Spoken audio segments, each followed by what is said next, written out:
Hello friends, स्वागत है आपका कामेश्वरी दीप चैनल पर। आज मैं आपसे बात करूंगी कि हमारे अंदर का जो बच्चा है वो कभी हार नहीं मानता और उसे ना शब्द समझ नहीं आता। लगातार कोशिश करते रहना ही उसकी आदत होती है, जब तक कि वो अपनी बात को मनवा नहीं लेता, पूरी नहीं कर लेता। तो आइए सुनते पहले कहानी। ये कहानी है एक छोटी सी बच्ची की। एक बार एक छोटी सी बच्ची हाथ में गुल्लक लिए हुए भागती हुई एक दवाई की दुकान पर जाती है। काफी देर तक वहाँ वह खड़ी रही, लेकिन दुकानदार का ध्यान उसके ऊपर गया ही नहीं, क्योंकि वहाँ काफी भीड़ थी। उसने दुकानदार को कई बार बुलाया, लेकिन दुकानदार ने उस पर ध्यान नहीं दिया, क्योंकि वहाँ पर बहुत भीड़ होने के कारण दुकानदार का ध्यान उस बच्ची की तरफ नहीं गया। इस बच्ची को बहुत गुस्सा आया। उसने जोर से गुल्लक उसके काउंटर पर रख दी और सबका ध्यान उस बच्ची के ऊपर चला गया और सभी उसकी तरफ देखने लगे। तब उस दुकानदार ने उससे पूछा, बेटा तुम्हें क्या चाहिए? बच्ची बोली कि मुझे एक चमत्कार चाहिए। यह सुनकर वह दुकानदार बहुत हैरान हो गया। उसकी बात सुनकर कुछ समझ में नहीं आया। सभी उसकी तरफ देखने लगते हैं। फिर दुकानदार ने कहा कि बेटा, यहाँ पर कोई चमत्कार नहीं मिलता है। उसे लगा कि यह दुकानदार मुझसे झूठ बोल रहा है और ये मुझे चमत्कार नहीं दे रहा है। तब उसने कहा कि मेरे पास बहुत पैसे हैं, मैं तुम्हें बहुत पैसे दूंगी और मुझे यहाँ से चमत्कार लेना ही है। मैं यहाँ से चमत्कार लिए जाऊंगी नहीं। जब तक तुम मुझे चमत्कार नहीं दे देते, तब तक मैं यहीं खड़ी रहूंगी। इस पर वहाँ खड़ा हुआ एक व्यक्ति उसके पास आया और उससे बोला कि बेटा तुम्हें चमत्कार क्यों चाहिए? तब उस बच्ची ने सारी कहानी बताई कि अभी कुछ दिन पहले ही उसके भाई के सर में बहुत तेज दर्द हुआ। मेरे मम्मी पापा उसको हॉस्पिटल ले गए। उसके बाद कई दिन तक मेरा भाई घर नहीं आया है। मैंने बहुत बार अपने पापा से पूछा कि मेरा भाई कब आएगा? तब उन्होंने कहा कि कल आएगा और बार बार ये दोहराते हैं कि कल आएगा, लेकिन वो अभी तक घर नहीं आया है।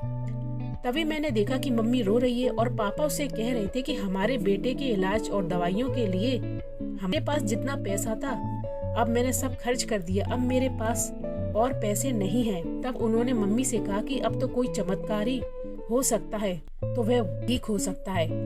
तब मुझे लगा कि मेरे पापा के पास पैसे नहीं है तो क्या हुआ, मेरे पास बहुत पैसे जमा है। इसलिए मैंने जितने भी पैसे जोड़ रखे हैं वह सारे पैसे लेकर मैं इस दवाई की दुकान पर आई हूँ, ताकि चमत्कार को खरीद सकूं। मैं यहाँ से चमत्कार लेकर ही जाऊंगी।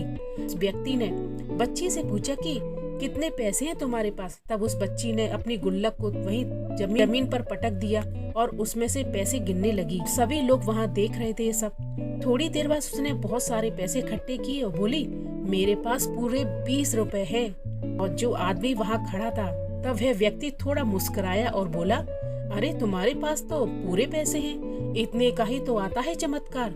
यह सुनकर वह बच्ची बहुत खुश हो गई और बोली, चलो मैं आपको अपने पापा से मिलवाती हूँ, आप उनको चमत्कार दे देना। तब बाद में पता लगा कि वो बहुत बड़े न्यूरो सर्जन थे, जिन्होंने उसके भाई का मात्र 20 रुपए में ऑपरेशन किया था। कुछ दिनों बाद भाई वापस सही होकर आ जाता है घर में। एक बार परिवार के सभी लोग, उसके मम्मी पापा व बच्ची सभी बैठे हुए थे, आपस में बातें कर रहे थे। तब उसकी मम्मी ने उसके पापा से पूछा कि अब तो बता दो कि तुमने चमत्कार कैसे किया। तब उसके पापा ने उस बच्ची की तरफ देखा और कहा कि ये चमत्कार मैंने नहीं, इसने किया है। तो वह बहुत खुश हुए। छोटी सी बच्ची से सीख सकते हैं। इस बच्ची ने हमें ये सिखा दिया कि जिंदगी में कभी कभी ऐसा भी होता है कि हमें कोई रास्ता नजर नहीं आता, परेशान हो जाते हैं कि हम क्या करें। हम लोग हिम्मत हार जाते हैं कई बार। तब हमारे अंदर का जो एक बच्चा होता है वह लगातार कोशिश करता रहता है, कभी कोशिश करने से पीछे नहीं हटता और वह हार मानने को तैयार ही नहीं होता कि उसको ना शब्द समझ में नहीं आता। वह छोटा बच्चा जिसके लिए कुछ भी करना नामुमकिन नहीं है, क्योंकि वह हर हाल में कोशिश करता ही रहता है लगातार, जब तक कि उसकी बात पूरी नहीं हो जाती। तो जिंदगी में कभी भी ऐसी परिस्थिति आई है तो आपको भी उस छोटी सी बच्ची से सीख लेना चाहिए। हमें कई परिस्थितियों में हार मानने की जरूरत नहीं है। धन्यवाद फ्रेंड्स। अगर आपको मेरा वीडियो पसंद आया तो उसे लाइक जरूर कीजिए, सब्सक्राइब कीजिए मेरे चैनल को, बेल आइकन का बटन है उसे भी जरूर प्रेस कीजिए। Thank you.